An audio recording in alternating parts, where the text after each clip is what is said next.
Hola a todos.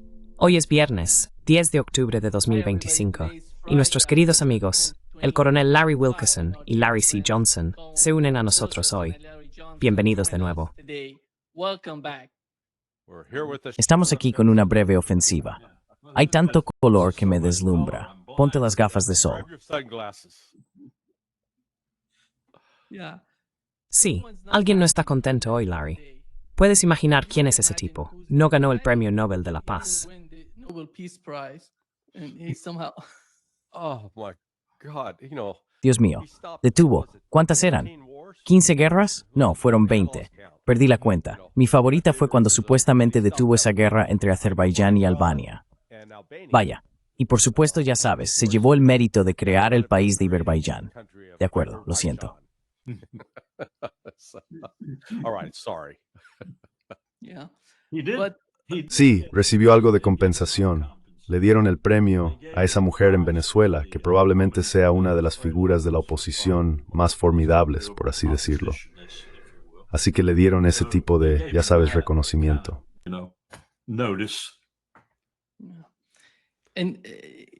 Y déjame hacer una pregunta aquí. Voy a empezar contigo, Larry. María Corina Machado, como dicen en español, aquí en Brasil la llamamos Machado. Machado. ¿Qué ha hecho hasta ahora que la haga merecedora de ganar este premio?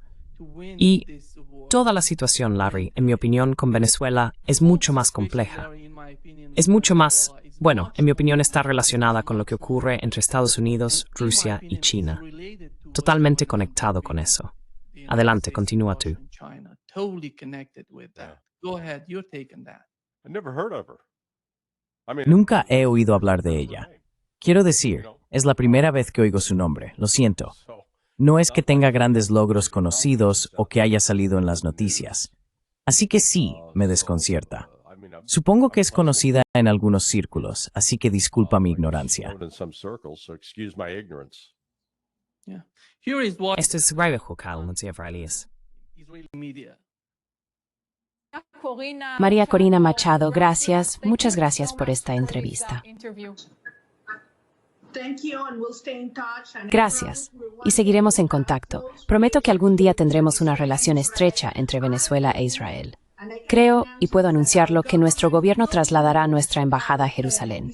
Eso formará parte de nuestro apoyo al Estado de Israel. Vaya, si Dios lo quiere. Muchas gracias. Gracias.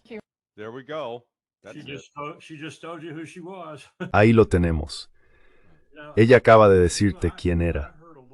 Nima, oí un poco sobre ella cuando investigué por qué un presidente colocó a Juan Guaidó en el palco del Congreso y lo reconoció.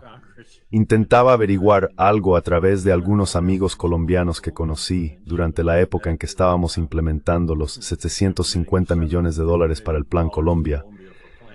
Tanto en el ámbito militar como, bueno, ahora ya no están en los ministerios. Pero les hice preguntas y resultó que no sabían mucho. Lo que sí sabían era que Juan Guaidó tenía el apoyo de quizá un 5% del pueblo venezolano, a diferencia de lo que nosotros decíamos.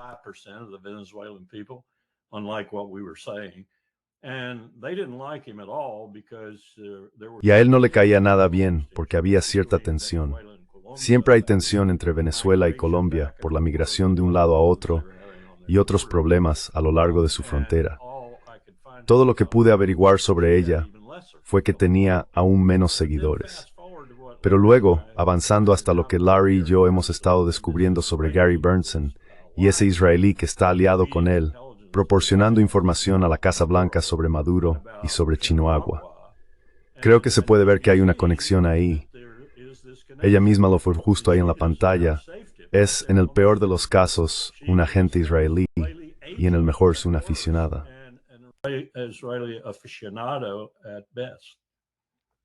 Yeah. Sí, estás en silencio. Sí. ¿Cómo ves, Larry, el final pacífico de Donald Trump? El primer paso ya está en marcha y han decidido firmar el acuerdo. Israel está atacando. Israel bombardeó Gaza justo después de la firma de ese documento. Y creo que es realmente importante entender lo que está ocurriendo con la administración Trump y cuál es la realidad de Estados Unidos hoy, teniendo en cuenta la situación en Oriente Medio.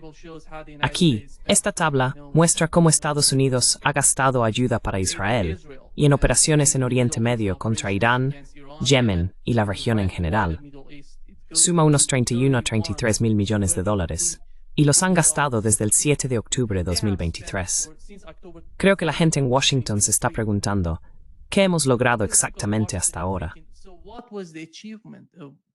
Well, to quote Yogi Berra, this is deja vu. Bueno, como dijo Yogi Berra, esto es un déjà vu otra vez. Sabes, la gente parece olvidar que hubo un alto el fuego que comenzó el 15 de junio, 5 días antes de que Trump asumiera el cargo. Él se atribuyó el mérito, y eso duró hasta aproximadamente la primera semana de marzo. Durante ese tiempo, tuvimos un intercambio de rehenes, un intercambio de prisioneros. Todo el mundo lo celebraba. Ahora, la diferencia esta vez es que hay mucho más apoyo internacional. Hay varios países árabes y musulmanes de estar dispuestos a enviar tropas a Gaza. Pero en última instancia, todo esto es puro espectáculo político. But ultimately, this is all political show. It doesn't solve the fundamental issue. No resuelve el problema fundamental del genocidio sionista contra los palestinos, porque aunque puedan estar retirando tropas de Rafah, están atacando a colonos en Cisjordania, mientras nosotros estamos aquí hablando. Están matando a colonos. Los colonos están matando a palestinos y robándoles sus propiedades ahora mismo. Lo hacen a diario con el apoyo del ejército israelí. Así que sí, descorcha el champán. Oh, tenemos paz en nuestro tiempo. Lo que nadie ha sabido responder bien es, oh, vamos a desarmar a Hamas. Buena suerte con eso. Sí, Israel lo ha intentado durante 2 años. ¿Cómo les ha ido? No pudieron. Y algunos dicen, bueno, mira cómo Israel demostró que prevaleció sobre Hamas. And some say, well, see how Israel showed they prevailed over Hamas. They had every damn advantage a military. Tenían todas las malditas ventajas que un ejército podría tener en una situación de combate. Tenían al enemigo, llamemos a los palestinos el enemigo, confinado en un espacio geográfico específico. Controlaban los puntos de entrada y acceso. Tenían tanques, vehículos blindados, artillería, control total del aire, de modo que podían bombardear a voluntad. También podían usar helicópteros de ala rotatoria, porque no tenían que preocuparse demasiado por los misiles tierra-aire. Luchaban contra un grupo que básicamente tenía fusiles y lanzagranadas RPG, quizá un par de ametralladoras pesadas, pero no estaban bien armados ni bien equipados en comparación con los israelíes. And well equipped in comparison to the Israelis. And the Israelis utterly failed. Y los israelíes fracasaron por completo en derrotarlos. Recuerda, simplemente se están retirando. Los israelíes ahora se están retirando de la ciudad de Gaza y lanzaron esa ofensiva hace 4 semanas diciendo, vamos a eliminar a Hamas. No ocurrió. Así que esto es un poco de teatro político, y las intenciones de la administración Trump ciertamente no están alineadas con las del pueblo palestino. Y yo diría que no necesariamente con lo que los egipcios habían previsto. Quiero decir, mira, los palestinos siguen marginados, y el resto del mundo continúa ignorando la opresión sionista sobre el pueblo palestino. Ese es el problema. No se ha resuelto, no va a desaparecer. That's the problem. That has not been solved. It's not going away. Nima, I would just add, I agree with everything Corey said. Nima, solo añadiría, estoy de acuerdo con todo lo que dijo Corey, y también añadiría que no creo que esté en línea con los planes de Netanyahu. Por lo que oigo, las FDI, como acaba de indicar Larry, han salido muy mal paradas, especialmente en este último esfuerzo en la zona de la ciudad de Gaza. Se están quedando sin muchas cosas críticas que simplemente no tenemos para darles y que no pueden encontrar en otros lugares o solo las encuentran en cantidades limitadas. Así que, en realidad, tiene que reagruparse un poco y prepararse para la guerra que quiere librar contra Irán.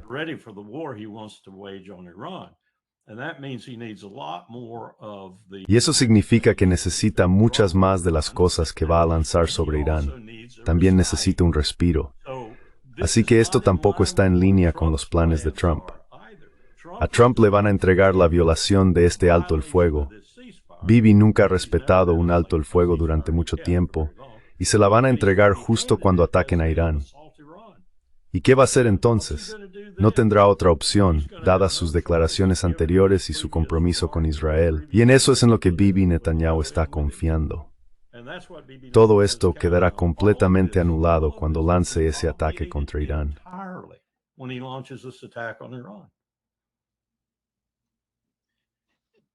Larry, Netanyahu llamó a Putin y le dijo que no quieren atacar a Irán. ¿Crees que está siendo sincero sobre la política de Israel o simplemente intentan crear algún tipo de calma en Irán? La administración Trump hizo algo similar antes del primer ataque israelí a Irán.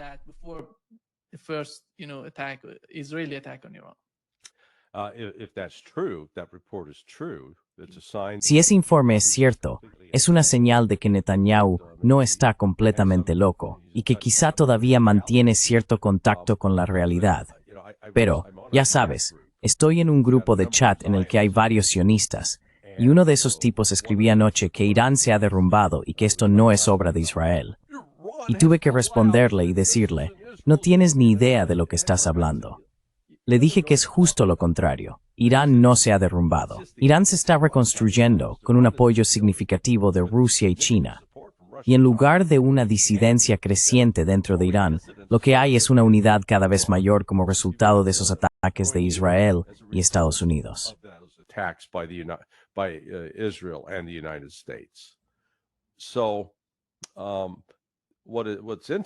Lo que me resulta interesante es que Putin está intentando desempeñar un papel constructivo.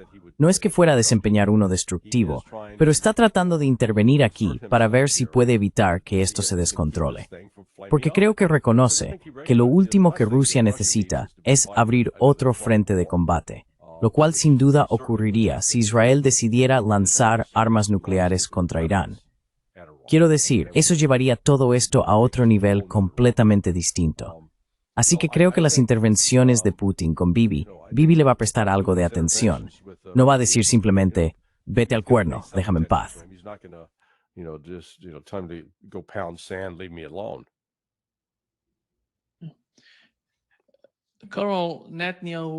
Cal, Netanyahu, no puedo imaginarme a Netanyahu sin atacar a algún país de Oriente Medio. Quiero decir, ¿puede Israel siquiera sobrevivir sin atacar a otros países, en tu opinión, dada la situación actual en la que se encuentran? Estoy hablando básicamente de Netanyahu y su gobierno.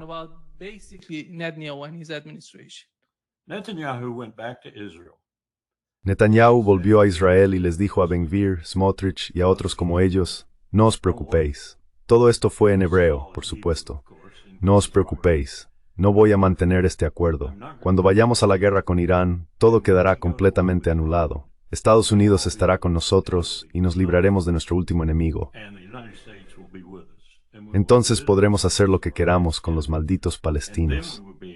Eso fue lo que les dijo. Casi podría decir que estuve en la sala. No lo estuve, por supuesto. Pero eso fue lo que les dijo para mantenerlo todo unido por el momento, hasta que llegue el verdadero golpe.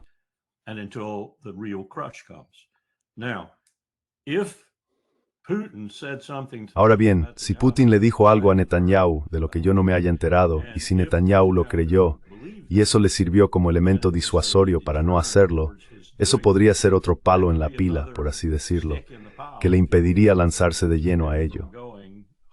Pero no creo que tenga otra forma de sobrevivir.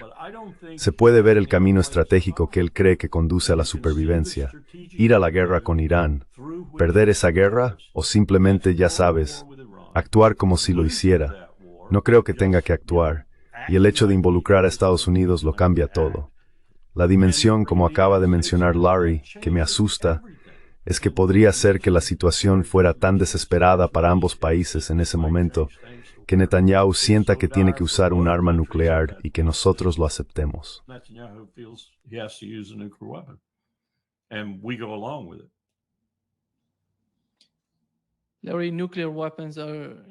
Las armas nucleares son, en mi opinión, una de las peores cosas que podrían suceder en Oriente Medio. Ya ha ocurrido de todo allí: guerra, atrocidades, genocidio. y la catástrofe definitiva sería una bomba nuclear en la región. ¿Ves eso como una posibilidad? Well, part of this is it's all premised. Bueno, parte de todo esto se basa en una suposición falsa.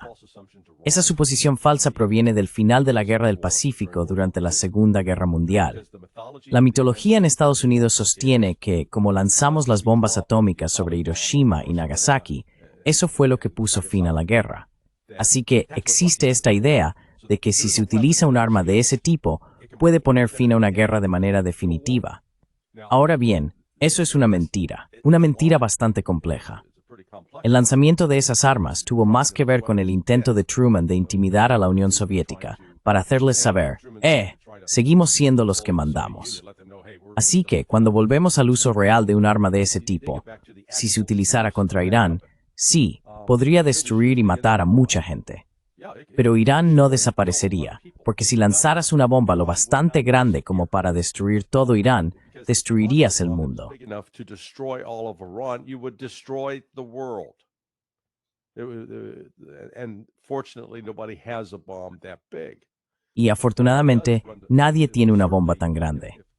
Pero eso sí significa que ya sabes, si Irán cruza, o si Israel cruza esa línea y bombardea a Irán con una bomba nuclear, Rusia y China se verán implicadas de una manera que podría escalar fuera de control. No se puede descartar lo que harían países como Pakistán, porque ya sabes, Pakistán no es necesariamente un aliado de Irán. Pero vería esto como, si Israel puede bombardearlos, ¿a quién más podría bombardear? Quiero decir, en realidad, creo que pondría en marcha esfuerzos internacionales que podrían acabar destruyendo a Israel. Pero de nuevo, cuando la gente se deja llevar por las emociones de la guerra y la matanza, la lógica a veces desaparece. Logic sometimes goes out the window.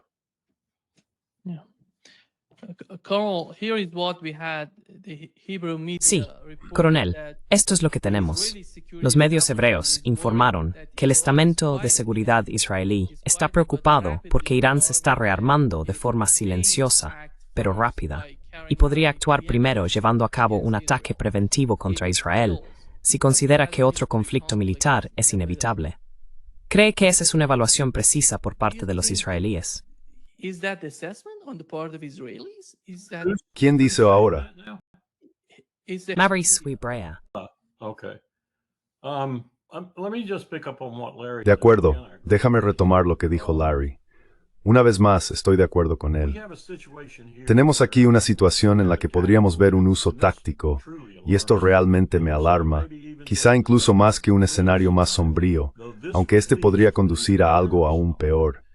Podríamos encontrarnos con un caso en el que Estados Unidos parezca aprobar, e Israel lleve realmente a cabo, el uso de una o dos armas nucleares tácticas, especialmente desde un submarino. Se obtendría un resultado que sin duda conmocionaría al mundo, pero podría funcionar en términos de lo que Israel intenta lograr y de lo que Estados Unidos respalda.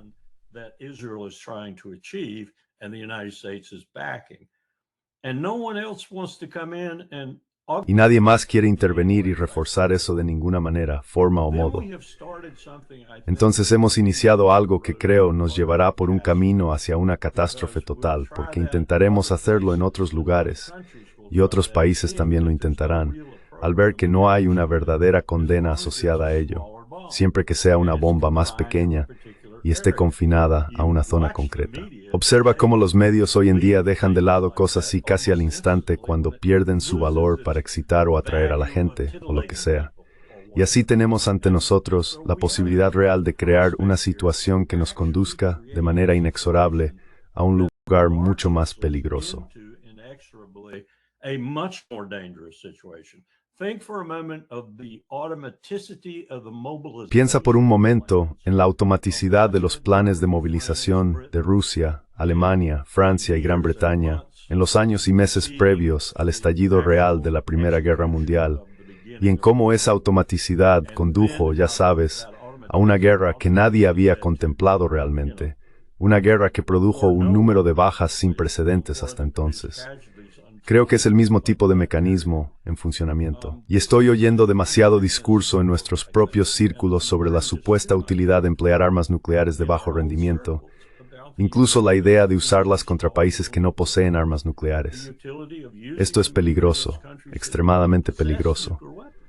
Nos estamos preparando para recorrer un camino que Netanyahu habrá pavimentado para nosotros. Y es un camino extremadamente peligroso, en mi opinión.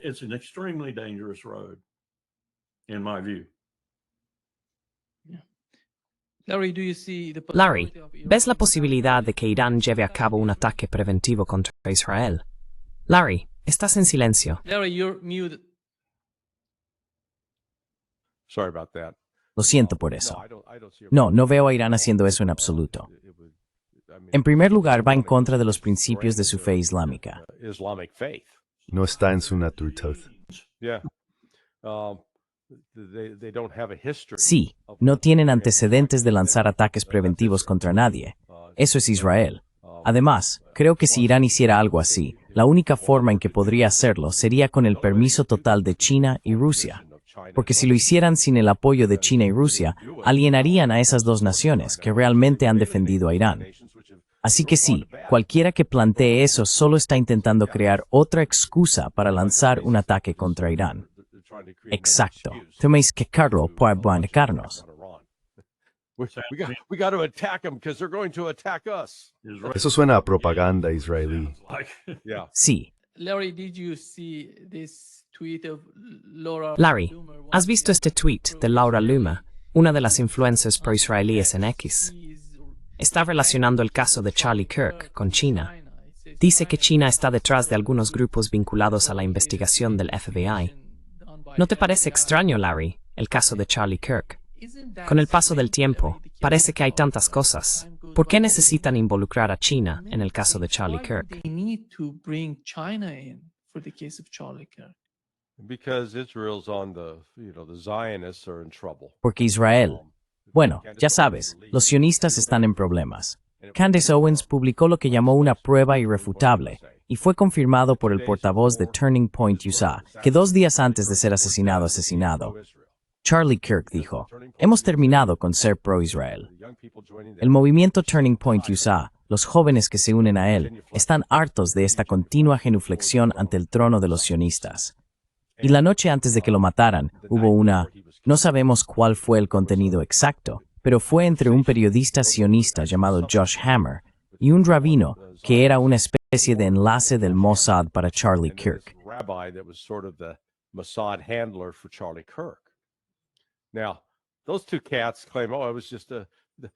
Ahora, esos dos tipos afirman, Charlie solo buscaba nuestro consejo sobre cómo debatir, qué puntos plantear ante los estudiantes para defender a los sionistas.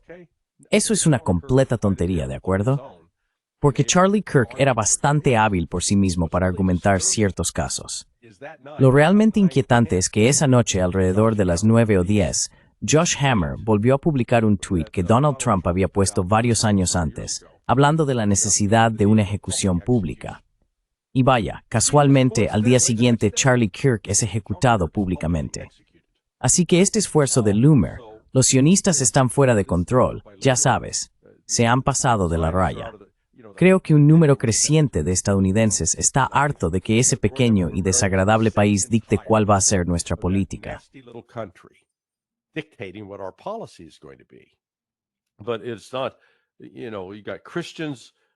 Pero no es así. Ya sabes, hay cristianos evangélicos, subiéndose al carro del sionismo junto con los judíos que se declaran sionistas. Y como han señalado personas como Jeffrey Sachs, Max Blumenthal y Aaron Matei, están cansados de que su condición de judíos se confunda con ser sionistas. No quieren tener nada que ver con eso. Así que no, el hecho de que estén opinando y que alguien como Loomer intente meter a China en el asunto, si no fuera tan horrible, sí, sería para reírse. Pero mira, no creo que haya nada gracioso en asesinar a alguien. Personalmente, ¿qué creo? Creo que los sionistas estaban metidos hasta el cuello en eliminar a Charlie. Personalmente, sí, eso es lo que creo.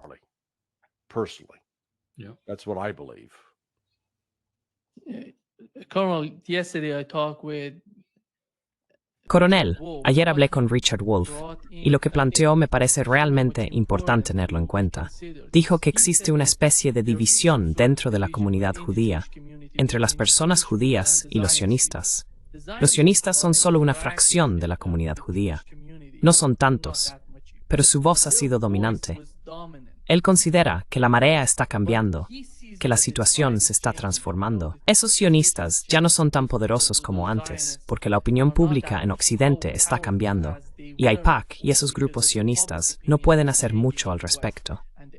Si miramos lo que ha ocurrido en Alemania, según una encuesta, 3 de cada 5 votantes allí creen que lo que está ocurriendo en Gaza es un genocidio. Y si observamos las encuestas en Estados Unidos, esto es lo que informó CNN. The polls in the United States, here is what CNN reported.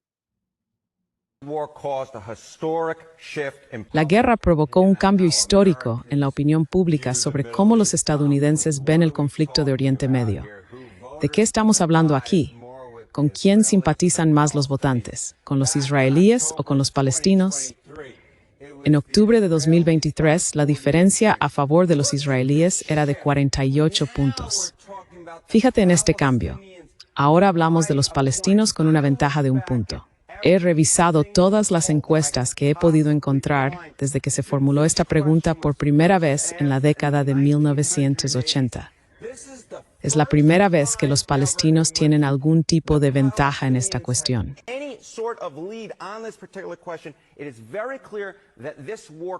Está muy claro que esta guerra provocó un cambio histórico, alejándose de la posición israelí en el conflicto de Oriente Medio y acercándose a los palestinos en lo que respecta a con quién simpatizan los estadounidenses y los votantes. Esto, por supuesto, fue liderado por los demócratas. Porque ¿de qué estamos hablando? Pasamos de que los demócratas favorecieran a los israelíes por 26 puntos a favorecer a los palestinos por 46 puntos. Eso es un cambio, John, haciendo un cálculo rápido en mi cabeza de más de 70 puntos porcentuales. En general, es la primera vez en la historia que más estadounidenses simpatizan con los palestinos que con los israelíes. Un cambio verdaderamente histórico. ¿Estás en el Selawet? So entiendo cómo Israel puede ignorar en realidad lo que está ocurriendo. Y todo el mundo está observando lo que pasa. No, they're not going to. And that No, might, no lo van a hacer. I'm just reaching into my bag. Y eso podría ser, estoy buscando algo en mi bolsa aquí, eso podría ser un elemento disuasorio, en última instancia un elemento disuasorio eficaz para que Netanyahu no amplíe la guerra ni entre en guerra con Irán. No estoy seguro de que lo sea, porque Netanyahu ha demostrado que no se deja disuadir por esas cosas. Permíteme pedir disculpas primero a tus oyentes. Me equivoqué con el apellido de Candace. La llamé Young, conocí a una chica llamada Candy Young. Y también dije Talking Points. Creo que es Turning Points. Sí, no consigo seguir mi propio lenguaje, así que pido disculpas a tus oyentes por eso. Pero creo que Candace ha causado un daño irreparable a Israel. Lo ha hecho. Y el grupo que la rodea, ya sabes, desde Megyn Kelly hasta, bueno, quien quiera que más esté hablando, Marjorie Taylor Greene y otros.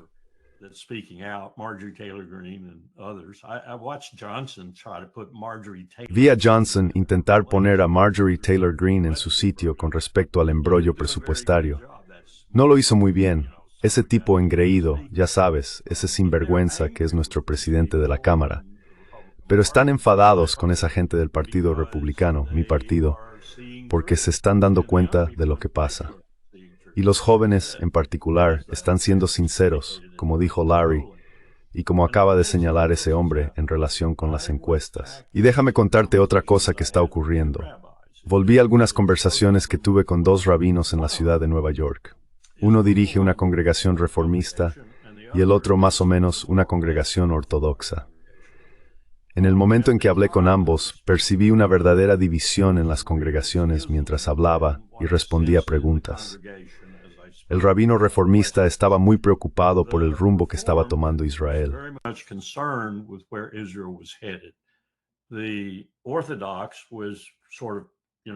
Los ortodoxos decían algo así como, no nos estás diciendo la verdad, nos estás mintiendo, porque lo que está ocurriendo, lo vemos claramente, es que Israel está triunfando, y cosas por el estilo. Eso ha cambiado por completo ahora. Y hay gente que me dice que la mayor causa del antisemitismo en el mundo, en este momento, lo cual nos aterra, incluso en Estados Unidos, donde tenemos una población numerosa y próspera, es Netanyahu. Están preocupados, están muy inquietos. Así que creo que es justo decir que hay una mayoría considerable de judíos estadounidenses a los que no les gusta lo que está haciendo Israel, ni lo que eso le está haciendo a ellos y a su posición en este país tan cómodo. Y eso va a aumentar el impulso que nos aleja de Israel.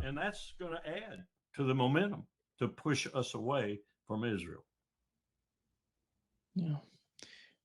Larry, do you think those people who have left Israel Larry, during the ¿crees que las personas que han abandonado Israel durante el conflicto en Oriente Medio podrían influir de alguna manera en la opinión pública? Porque si se van de Israel, la población que queda allí está mayoritariamente a favor del gobierno. Van a estar en su mayoría alineados con las políticas de Netanyahu y su administración. ¿O seguiremos teniendo la misma situación que en realidad no cambia mucho la realidad de Israel? change the reality of Israel that much? Let's separate out Netanyahu from what the Separemos a Netanyahu de la opinión pública respecto a los palestinos. Netanyahu es, creo, una figura bastante impopular en general, pero la gran mayoría de los israelíes que permanecen en el país son sionistas fervientes y no quieren coexistir con los palestinos. No creen en un Estado palestino. Quieren exterminar a los palestinos. ¿Les parece bien? Piensan, está bien, es bueno, deshagámonos de ellos. Así que ya sabes, por eso digo, volviendo a lo que mencionamos al principio sobre el plan de paz, que detener los combates en Gaza solo va a poner fin temporalmente al hambre del pueblo palestino que está allí, al asesinato de mujeres y niños. Creo que será una pausa temporal. I think it's going to be a temporary lull.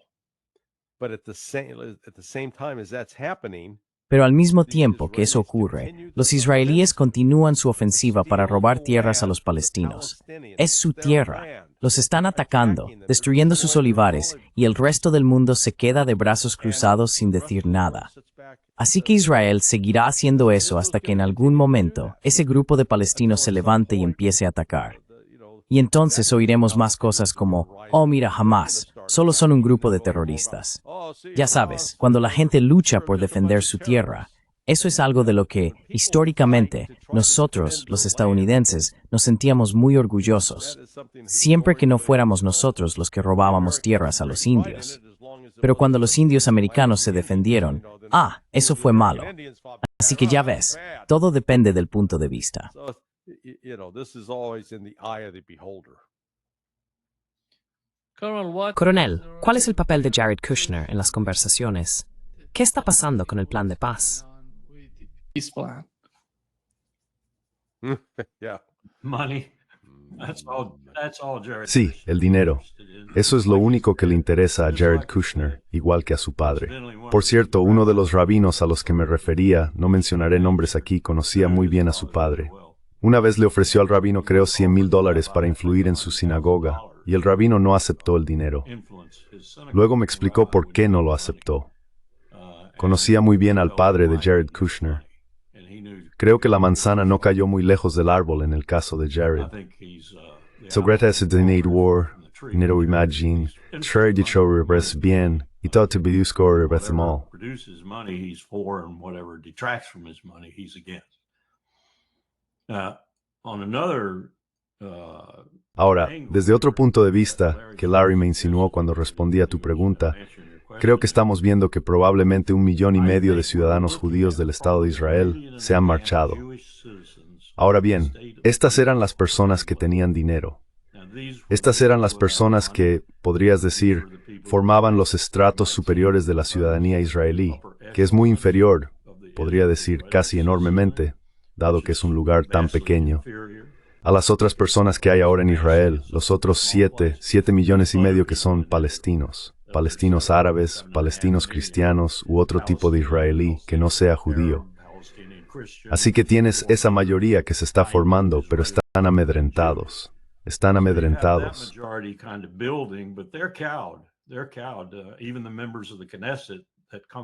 Incluso los miembros de la Knesset que provienen de esa parte de la comunidad están amedrentados.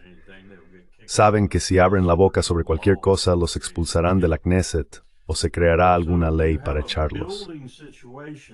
Así que ahora mismo hay una situación creciente dentro del propio Israel que muestra que cada vez hay menos judíos que, digamos, tal vez sean algo comprensivos con la situación palestina, o que, al menos desde un punto de vista humanitario, no les gusta lo que está ocurriendo. Y esa es parte de la razón por la que se marcharon. Y luego están las personas que se fueron simplemente porque no se sentían seguras. Y eso va a aumentar, creo, mientras la situación continúe. Y como dije, no creo que vaya a detenerse.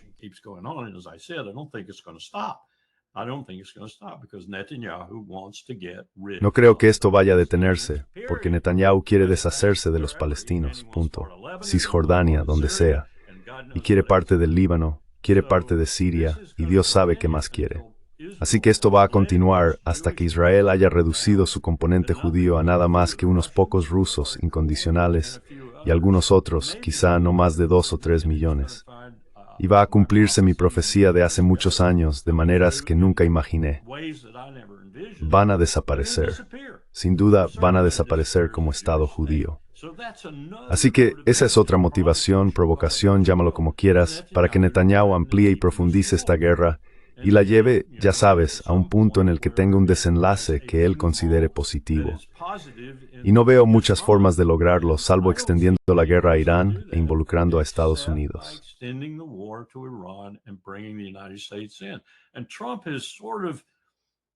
Y Trump, de alguna manera, ha puesto el pie en el suelo respecto a eso de una forma un tanto extraña el otro día, cuando sugirió que las tropas estadounidenses iban a estar implicadas.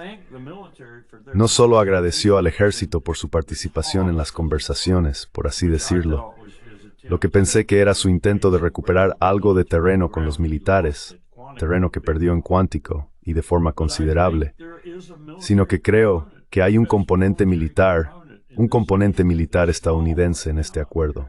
Es pequeño por ahora, según oigo, pero está ahí, sin embargo. ¿Qué demonios significa eso? ¿Que vamos a poner tropas sobre el terreno en Israel, en Gaza o donde sea?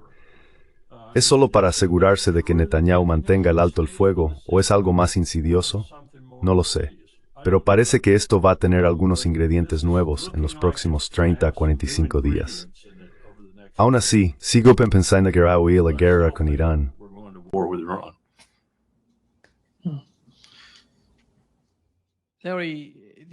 Larry, ¿viste lo que dijo Matt Gaetz sobre el lobby israelí en Estados Unidos? Estuvo en uno de los podcasts a los que lo habían invitado, hablando sobre el lobby israelí. Esto es lo que dijo Matt Gaetz.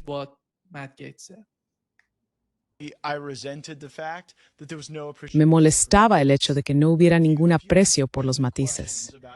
Es decir, si hacías cualquier pregunta sobre alguna decisión del gobierno israelí, sobre los asentamientos, Gaza, lo que fuera, se te consideraba como alguien que se había desviado del guión. Y simplemente, en cualquier ámbito de la política, eso me generaba resentimiento. Luego vi cómo funcionaba el AIPAC, y aquello resultó extraño para un abogado de provincias como yo. Recuerdo mi primera recepción del AIPAC. Tu recaudador de fondos te dice que tienes que ir, tu jefe de gabinete te dice que tienes que ir, el presidente de tu comité te dice que tienes que ir. Llegas allí, llevas una placa con tu nombre, y recuerdo que tenía un código QR. Se suponía que debíamos hablar con los donantes, y si les caías bien, escaneaban tu código QR para hacer una donación en el acto. ¿Te imaginas lo desmoralizante que es que te digan que tu trabajo durante las próximas horas consiste en charlar con la gente, esperando que te escaneen como si fueras una lata de sopa de tomate al salir de la reunión? Es como si literalmente te compraran. Correcto. No lo había oído, pero vaya, no me sorprende. ¿Cómo puedes imaginar que esta gente alguna vez pondrá a Estados Unidos en primer lugar?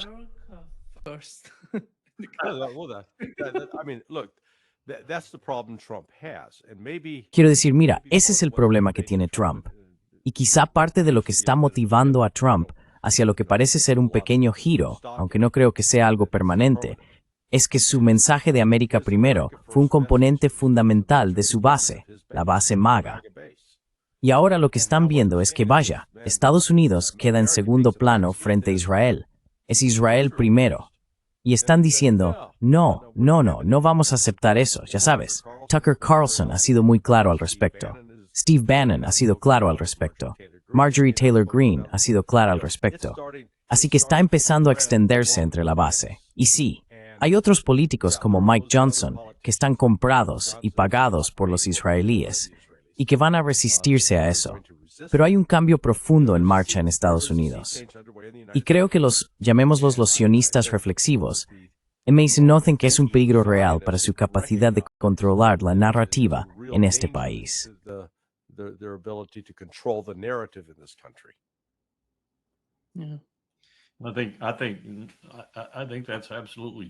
Creo que eso es absolutamente cierto.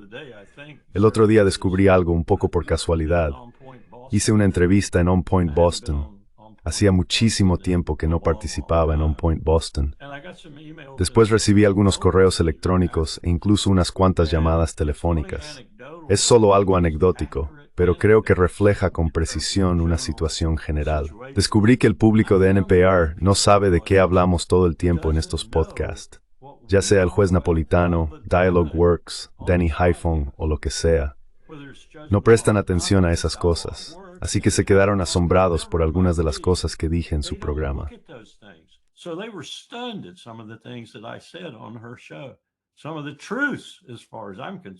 Algunas de las verdades, en lo que a mí respecta, las revelé en su programa. Así que eso también está ocurriendo ahora. Creo que estamos viendo una cierta polinización cruzada entre lo que es fundamentalmente una audiencia demócrata, Trump tiene razón en eso, NPR, y lo que es una audiencia ecléctica en medios alternativos como el tuyo. Y eso se retroalimenta, ya sabes, va y viene, se polinizan mutuamente. Creo que vamos a ver un movimiento de base aún mayor de personas como Marjorie Taylor Greene. Esas estadísticas que mostraste, creo que proceden del proyecto Costs of War de la Universidad de Brown, uno de los principales analistas.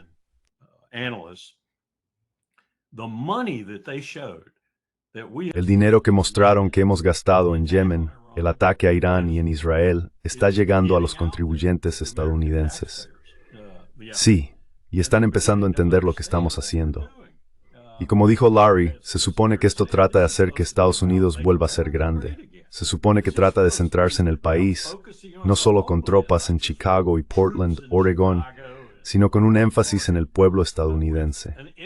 Pero es todo lo contrario. Todo este dinero que va allí, todo este dinero que va a Ucrania, está calando en la conciencia del estadounidense medio ahora, sea republicano, demócrata o independiente.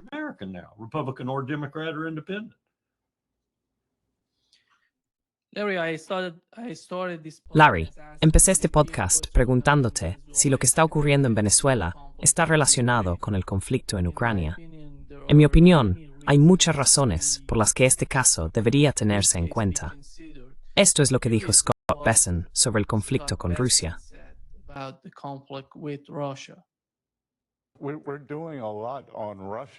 Estamos haciendo mucho en relación con Rusia, pero los verdaderos culpables aquí han sido China e India en lo que respecta a la compra de petróleo ruso.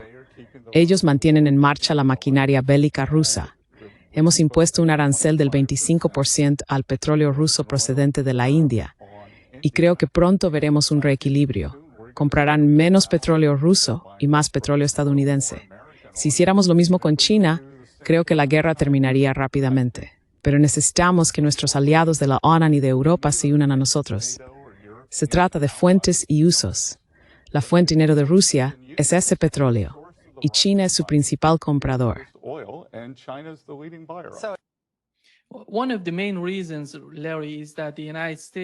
Una de las principales razones, Larry, es que el petróleo estadounidense no es asequible para esos países. ¿Cómo pueden reemplazarlo? ¿Cómo pueden hacerlo asequible?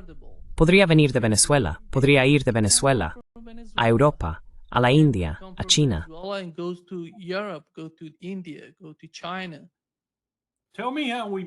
Mary Masterman, esta es una pregunta fundamental. Quizás solo soy ignorante. ¿Cómo hacemos que el petróleo ruso sea más caro? Eso es una locura. Yeah, so here's Bessent, who, I know somebody. Así que aquí está Besson, y de hecho conozco a alguien que es amigo suyo. Ella siempre ha dicho, oh, es un tipo muy inteligente. Ese fue uno de los mayores ejemplos de estupidez que he presenciado en mi vida. Número 1. Si reduces la oferta de petróleo que sale de Rusia, reduces la oferta global. Incluso en una clase introductoria de economía, te enseñan que si reduces la oferta de algo, el precio sube, no baja. Número 2. India está pagando el petróleo ruso con yuanes chinos. No están usando dólares estadounidenses. Besson, despierta de una vez. No se trata solo de eso. Aparte del hecho de que tiene sus datos completamente equivocados sobre la importancia crítica de las exportaciones de petróleo ruso para su economía.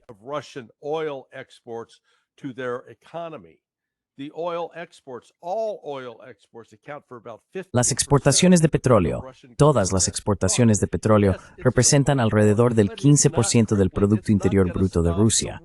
Sí, es una parte importante, pero no es algo paralizante. No va a detener la guerra. Y si creen que Rusia hace esto solo por motivos económicos, de nuevo, qué ignorante es este hombre. Quiero decir, me indigna ver a alguien con ese nivel de responsabilidad mostrar tal grado de estupidez. Por el amor de Dios, entiende por qué está luchando Rusia. Y si no entiendes por qué está luchando Rusia, entonces se te ocurren todas esas tonterías descabelladas. Oh, si China e India dejaran de comprar su petróleo, la guerra terminaría. Anda, saca la cabeza de ese agujero profundo y oscuro donde la tienes metida.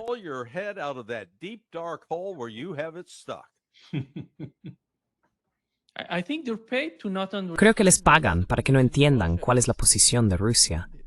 ¿Qué otra razón podría haber? Saben cuál es la posición de Rusia, pero simplemente no les importa. ¿Es eso para mí o para el coronel? Coronel, haga la pregunta otra vez, por favor. La cuestión es que Larry dijo que no lo entienden. Yo creo que sí entienden toda la situación con Rusia. Rusia ha sido muy clara sobre su objetivo principal en Ucrania y las causas fundamentales del conflicto allí. Pero a Besson no le importa lo que piense Rusia.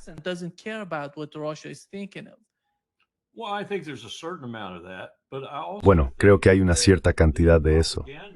Pero también creo que la propaganda ha sido tan fuerte, y es propaganda, pero ha sido muy eficaz en lo que respecta a Rusia, así que no entienden la realidad de la situación. No entienden que Putin está interesado en una sola cosa, y solo una, en lo que se refiere a Ucrania, y es su propia seguridad. Y que Ucrania y la OTAN amenazan esa seguridad. Bingo. Estoy llevando a cabo la operación militar especial para eliminar esa amenaza. No entienden la simplicidad de eso porque han estado tan profundamente implicados en la duplicidad de presentarlo de otra manera que se creen su propia basura. Y Kellogg es un ejemplo perfecto de eso. Un ejemplo perfecto.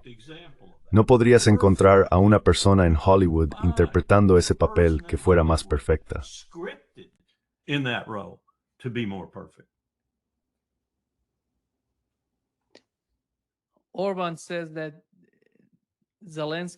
Orbán dice que Zelensky y su administración están intentando derrocar a su gobierno en Hungría. Zelensky se ha vuelto tan poderoso que pueden enfrentarse a Orbán y a su administración allí. ¿Es realmente Zelensky o es el MI6? El gobierno británico está haciendo esto.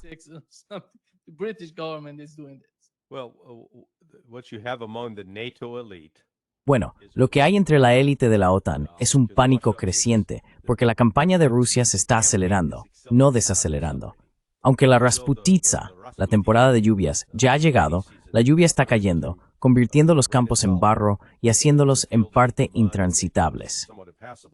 Los rusos están intensificando sus ataques. Anoche apagaron las luces en Kiev. Quiero decir, todo el margen izquierdo de Kiev se quedó a oscuras. También atacaron Kremenchuk y Zaporilla. Uno tenía una central térmica y el otro una central hidroeléctrica.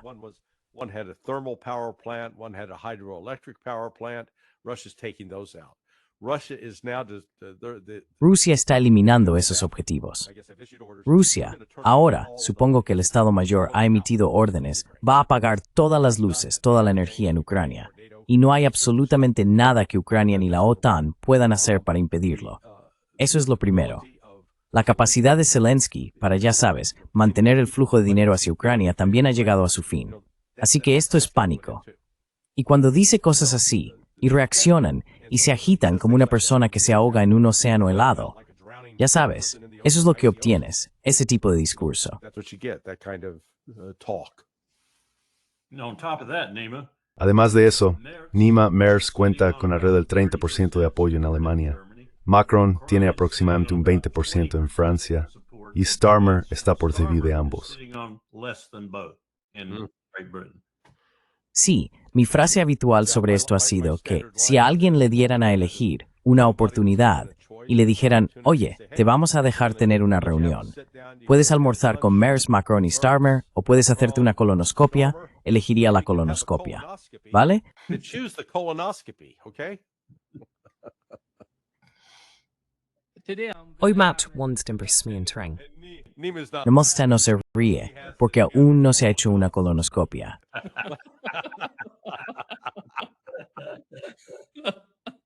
The old-fashioned one. A la antigua usanza, además, para todos los menores de 40 que nunca se han hecho una colonoscopia, digámoslo así, no es agradable. Larry, today I'm going to have a discussion between Larry, hoy voy a mantener una conversación entre Scott Ritter y John Helmer sobre los últimos rumores de que Vladimir Putin no está siendo tan contundente en su lenguaje hacia Occidente, en sus advertencias a Occidente en el conflicto de Ucrania. Básicamente, se trata del uso de misiles Tomahawk, porque mucha gente teme que estos misiles puedan escalar la situación en Ucrania de una forma que nadie podría revertir si eso ocurriera. ¿Cuál es tu comprensión de la estrategia de Rusia? ¿Crees que se trata simplemente de que Vladimir Putin hable de esta manera, o forma parte de una gran estrategia del gobierno? Parecen saber qué decir. ¿Cuáles son los puntos principales para explicar a la opinión pública? ¿Qué opinas al respecto? Putin es el presidente, pero no es él quien toma las decisiones militares. Ya sabes, esa tendencia que tenemos en Occidente. This tendency we have in the West I call it the Hollywood model. Lo llamo el modelo de Hollywood, porque en Hollywood, si sales a presentar una historia, si quieres que se haga un proyecto o una película, siempre te hacen dos preguntas. ¿Quién es el héroe y quién es el villano? Así que siempre tenemos que tener un héroe y un villano. Siempre se trata de una sola persona. Nunca hay reconocimiento ni aprecio por el sistema, la estructura orgánica que interviene en la gestión de un gobierno. Así que con respecto a Rusia, lo que se ha hecho en Ucrania ha seguido un plan elaborado por el Estado Mayor. Obtuvimos algunas pruebas de ello a principios de este año en el blog, el Substack, escrito por Murat Karulin, uno de los principales corresponsales de guerra. Hay otra persona que escribe con él en ese Substack. There's another individual that writes on that Substack with him. In March, and I credit Alexander Mercouris with pointing. En marzo, y doy crédito a Alexander Mercouris por señalarlo desde The Duran, esta persona que escribía en el Substack de Murat expuso lo que Rusia iba a hacer durante los siguientes 6 meses. Y he aquí, 6 meses después, es exactamente lo que este tipo describió. Eso demuestra que se trata de un plan del Estado Mayor. El trabajo principal de Putin es gestionar las relaciones con otros países, no meter a Rusia en una guerra si puede evitarse. Pero, como en el caso de Ucrania, Rusia no tuvo otra opción debido a las acciones de la OTAN hacia Ucrania. Así que esa idea de que Putin está en problemas porque no es lo bastante duro en público o lo bastante agresivo con Estados Unidos, simplemente no funciona así. Nasty enough in public or mean enough towards the United States. He just, again, just within the last. Él acaba de otra vez, en las últimas 6 o 7 horas, en esa conferencia a la que asiste con los antiguos estados soviéticos. Ya sabes, todos los STAN, la conferencia de los STAN, reiteró: miren, nuestro sistema de defensa aérea es bastante capaz de hacer frente a esta amenaza. Hemos dejado muy claro a Estados Unidos que si hacen esto, va a cambiar nuestra relación, y no de una manera positiva. También dijo algo realmente interesante. Continuó: sí, tenemos un arma nueva. Aún no la hemos anunciado. Todavía está en fase de pruebas, pero funciona. Y yo pienso, vaya, estamos hablando quizá de algún tipo de arma de energía dirigida. Pero Putin no está molesto, no lo está. Compara su actitud, la forma en que se comporta, con la de Zelensky. Zelensky está en pánico. With that is Zelensky. Zelensky's panicked. Zelensky looks like a rat cornered, nervous and Zelensky parece una rata acorralada, nervioso y con tics.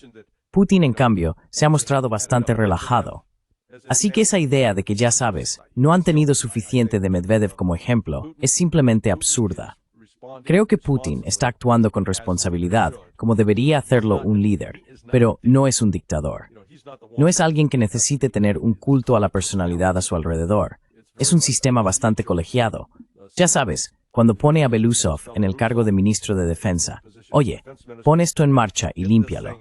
Delega en Gerasimov los asuntos militares. Y recuerda mis palabras, han dejado claro que van a tomar Odessa, van a tomar Transnistria y acabarán controlando toda la tierra al este del río Dnieper. Y eso será para finales del próximo año. And that'll be by the end of next year. Oh. Carol, Oh, coronel, su comentario sobre Odessa, Nikolaev, absolutamente es una bomba. Larry, it's the bombshell, Larry. And I want to own the whole coastline of the North Sea too. Quiero poseer toda la costa del Mar del Norte o del Mar Negro, la costa norte. Y permíteme hacer un comentario general sobre lo que acaba de decir Larry, que es totalmente acertado. Durante la Guerra Fría teníamos este debate. Existían dos corrientes de pensamiento, los llamados sovietólogos. Una era la escuela del conflicto y la otra la escuela totalitaria. La escuela totalitaria creía que lo que Larry estaba descartando era, sin embargo, la verdad. Korean was so angstful. En realidad nunca tuvimos en la Unión Soviética, salvo quizá cuando nos acercamos a Yukon Stalin. Possible exception of getting close with it with Stalin. But since Stalin and Khrushchev's secret speech, Pero desde Stalin y el discurso secreto de Khrushchev, ni siquiera aquel era un gobierno totalmente totalitario. Había que tratar con varias personas, sino con muchas. Y ahora en Rusia es muy parecido. Tenemos esta concepción de las autocracias o de los gobiernos de tipo autocrático. Xi Jinping es un buen ejemplo, incluso Modi, como si se centraran en el tipo de Clint Eastwood, ya sabes, el héroe, o en nuestro caso, el malvado que dirige todo. Eso es una tontería, es una completa tontería. Y cuando interpretas un proceso de toma de decisiones basándote en ese modelo, casi siempre te equivocas. based on that model, you're most often wrong. Mm-hmm. Yeah, in fact, just Ajá. related to that. Sí, de hecho, relacionado con eso, animo a la gente a ver tu entrevista con Pepe. Yo hice una entrevista con él que está publicada en Countercurrents. La relevancia es que mientras viajaba por China a lo largo de la ruta de la seda de este a oeste, unos 5,000 kilómetros, To west, 5,000 kilometers. Larry, estás hablando de tu canal de YouTube. Well, I'm talking about my YouTube channel, but I'm also talking about your channel. Yeah, bueno, estoy hablando de mi canal de YouTube, pero también estoy hablando de tu canal. Sí, Countercurrents es mi canal de YouTube. Adelante. Lo que él informó fue la riqueza de China, la modernidad de China, el hecho de que la prosperidad se ha extendido. No está concentrada en un pequeño grupo de comunistas. Estos comunistas han mejorado la vida del pueblo chino en toda la nación, a lo largo de la vasta extensión de ese país.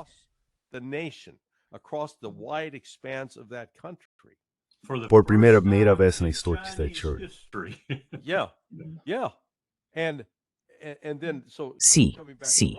Entonces, volviendo a Rusia, incluso con Stalin, ya sabes, cuando se libraba la batalla de Stalingrado, escuchó a Zhukov. De hecho, parte del Estado Mayor en ese momento no estaba de acuerdo con él, y no era el tipo de dictador que tomaba todas las decisiones. Terminó cediendo, con acierto, ante los militares. Casi había hundido a la Unión Soviética al matar y encarcelar a varios generales durante las purgas de 1938. Pero al menos fue lo bastante inteligente como para reconocer, de acuerdo, cometí un error, y recuperó a algunos de esos mismos generales. Destacaron en sus puestos defendiendo la patria.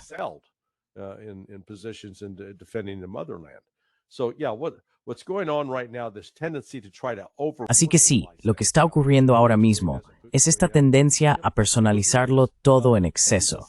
Putin está haciendo esto, y Putin está haciendo aquello. Putin es, un rostro simbólico de Rusia. Y sinceramente, no se me ocurre ningún líder en la historia que haya desempeñado un papel tan decisivo en la transformación de un país y que lo haya hecho de una manera en la que no sea el centro de atención.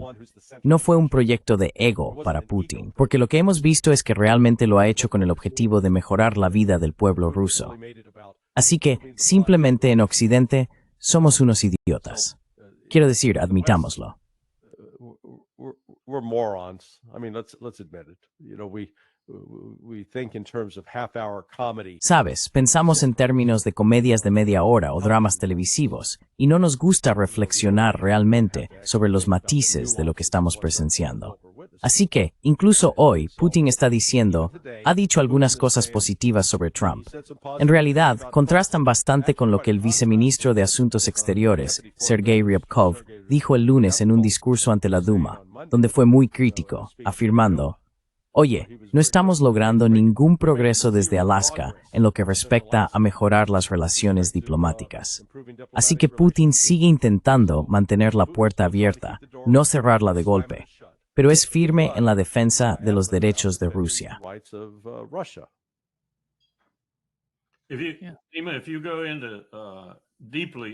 Si profundizas en Clausewitz, y lo menciono simplemente porque sé más sobre él que sobre Alemania o algunos de los otros teóricos de la guerra, si realmente estudias sus palabras en diferentes partes de la guerra, sobre el príncipe, sobre el líder, sobre la persona que marca toda la diferencia en el mundo.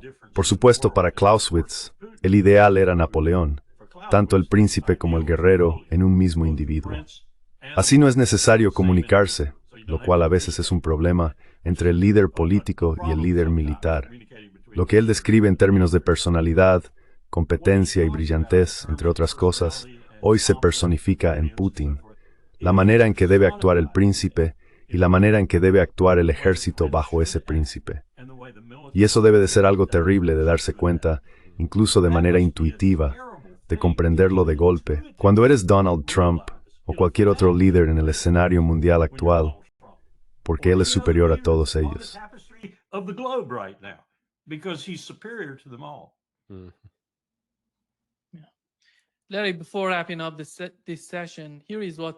Larry, antes de concluir esta sesión, esto es lo que dijo Putin sobre el Tratado de Reducción de Armas Estratégicas nuclear.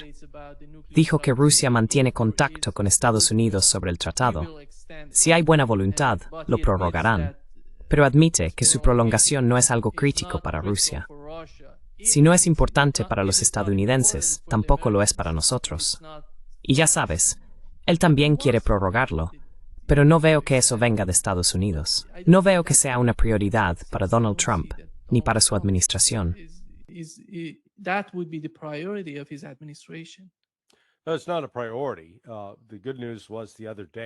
No, no es una prioridad.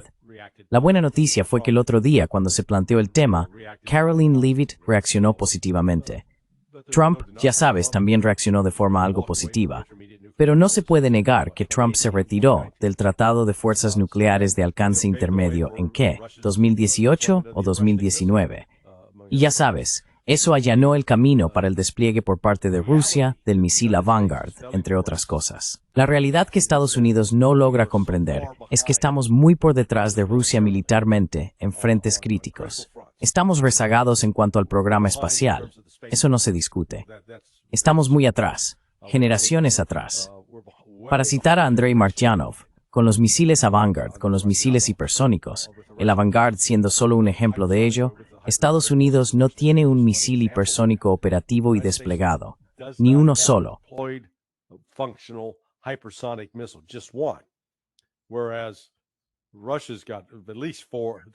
Mientras tanto, Rusia tiene al menos 4 variedades. Y sea lo que sea que Putin diga que están desarrollando ahora, están listos para anunciarlo. Es solo una cuestión de tiempo. En cuanto a la competencia real del ejército sobre el terreno, los rusos han estado combatiendo contra una fuerza proxy de la OTAN durante, ¿qué? 3 años y medio, y están imponiéndose. Mientras tanto, Estados Unidos luchó en Afganistán durante más de 20 años, y no pudimos terminar aquello. Ya sabes, no pudimos detener a los hutíes. por poner un ejemplo más reciente.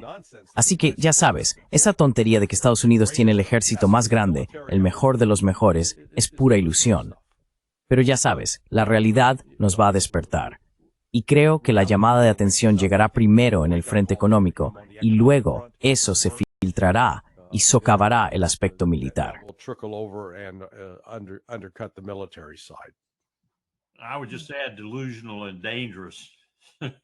Yo solo añadiría delirante y peligroso. Sí, si viste el informe de anoche y de esta mañana sobre los nuevos campos solares en el Tíbet que los chinos han construido en altitud, donde son 10 veces más eficientes y los campos que tienen allí, y si sabes algo sobre lo que China está haciendo respecto a la crisis climática y, básicamente, la energía regenerativa y segura, están tan por delante de nosotros que resulta lamentable. Es absolutamente lamentable lo atrasados que estamos. Puede que sigan siendo los principales contaminadores, pero están tomando medidas tan positivas a una escala tan rápida y masiva que nos superarán colosalmente en la próxima década. Noté que Elon Musk o alguien de Tesla anunció que acababan de instalar 2.000 estaciones de carga más. China tiene 1 millón de estaciones de carga. Nosotros tenemos 17.000. Sí. En realidad, Pepe mencionó eso Larry durante la conversación que tuve con él. Sí. Es increíble cómo China está creciendo, mientras ignora todas estas guerras interminables de las que seguimos hablando, día tras día.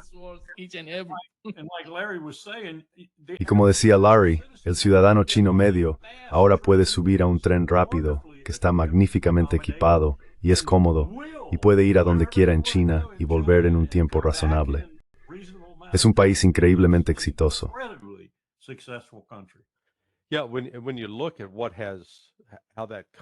Sí, cuando miras cómo ha cambiado ese país en 30 años, y 30 años no es mucho tiempo, ha sido una transformación increíble. Mientras tanto, aquí en Estados Unidos estamos convencidos de que somos los mejores, y sin embargo, nuestra infraestructura se está desmoronando. Nuestro tejido político se está desgarrando, y los mismos cimientos de nuestra sociedad, especialmente en lo que respecta a la educación, se están erosionando. Lo que me resulta interesante, y esto abre otro tema que podría llevarte en una dirección diferente, es que siempre hemos enfatizado en Occidente que la religión es muy importante para el desarrollo de la sociedad. Bueno, eso no explica China. Ya sabes, China no tenía ninguna religión central. China was without any central religion. It was, as you know, I asked Pepe about this too, and he said, Sabes, también le pregunté a Pepe sobre esto, y me dijo que era una combinación de meritocracia. Querían a los mejores, tenías que demostrar tu valía. Y luego el Partido Comunista tal como existe, su variante china, resultó ser bastante orientado a los resultados. No se limitaron a enriquecer a la clase gobernante como hacemos aquí en Estados Unidos. Se trataba de enriquecer a toda la sociedad y reconocer que eso era en realidad algo inteligente. Sabes, es algo bastante revolucionario. Si eso se convierte en el rostro del comunismo, va a ser una fuerza muy poderosa y atractiva en todo el mundo. Y habrá gente que rechace la democracia, porque todo lo que la democracia parece generar es corrupción y caos.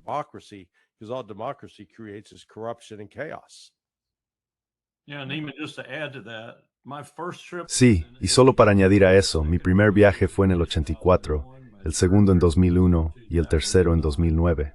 Los cambios del 84 al 01 fueron impresionantes, pero los del 01 al 09 fueron increíbles. Y puedo imaginarme si volviera hoy, porque intento mantenerme al día con lugares como Shanghái y otros leyendo sobre ellos. Es una sociedad increíblemente exitosa, probablemente la más exitosa de la faz de la Tierra. Hay algunas cosas que se están desarrollando allí que quizá resulten algo inquietantes en cuanto al uso de la inteligencia artificial y el reconocimiento facial. Ya sabes, saben quién eres en el momento en que respiras cerca de ellos. Cosas así.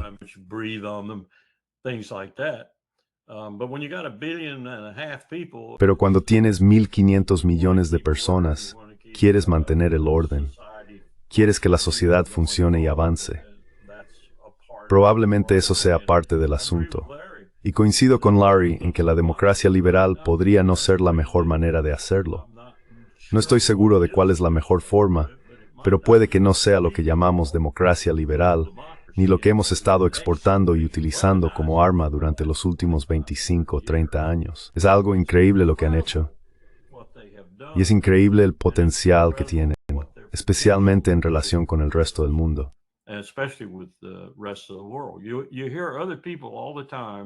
Oyes a la gente todo el tiempo hablar de cómo esta iniciativa de la Franja y la Ruta está realmente contaminada porque hacen cosas en los países donde opera que son beneficiosas para ellos, no para el país anfitrión. Eso no es lo que yo veo ni lo que oigo. Hay algunos problemas, sí, pero lo que está ocurriendo en esos lugares cuando viajas por Asia Central, Samarcanda, Dushanbe, Tashkent, puedes ver el impacto. Y esa idea que tiene Erdogan de que va a darle la vuelta y hacer que fluya en sentido contrario.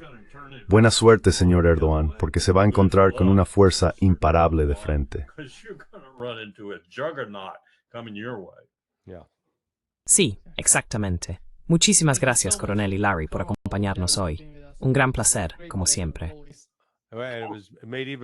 Fue aún mejor con la estupenda camisa del coronel Wilkerson. Sí, exactamente. Creo que hoy gana el premio a la mejor camisa. Sí, gana. Muy bien, caballeros. Nos vemos más tarde. Nos vemos pronto. Take care. De acuerdo, cuídate.